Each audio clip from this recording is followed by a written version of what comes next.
With a gentle swipe of his finger, his bank balance instantly jumped to $10 million. The next second, he casually pointed at the sky, and a bird plummeted to the ground. His friend was completely dumbfounded. How on earth did you do that? The man didn't explain. He simply led him to the parking lot. With a wave of his hand, the car started on its own.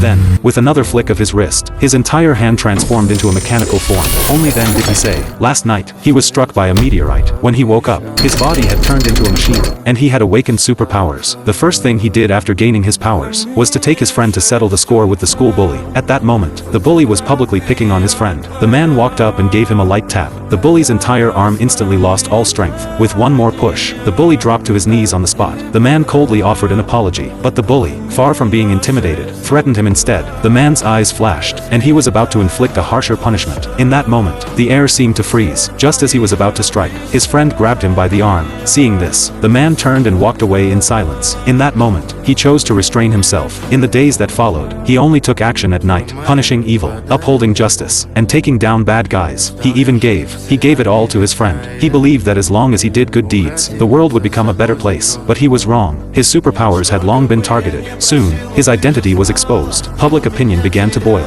Those he had once helped, not a single one stood up to speak for him. All that remained was greed. Some even took their anger and vented it all on his mother, harassing, cursing, and surrounding her. Eventually, his mother developed mental illness. The man completely broke down. He couldn't understand. He had clearly been helping them. So why did he end up destroying the people most important to him? In that moment, he finally saw clearly. Some people aren't saved. They're swallowed by their own desires. The next day, he went live and decided to take revenge on all the thugs. But anyone who watched the stream would be struck by his superpower. Some were even mocking the man. But the next second, the crowd suddenly let out a scream. Only then did everyone realize the danger. But it was already too late. And just as the entire internet was plunged into panic, an old man quietly shut down the live stream. The table was covered with files about him. I've finally found you. A man who wanted to be good was ultimately driven to evil, not because he had changed, but because this world told him that in the face of greed, kindness is sometimes worthless.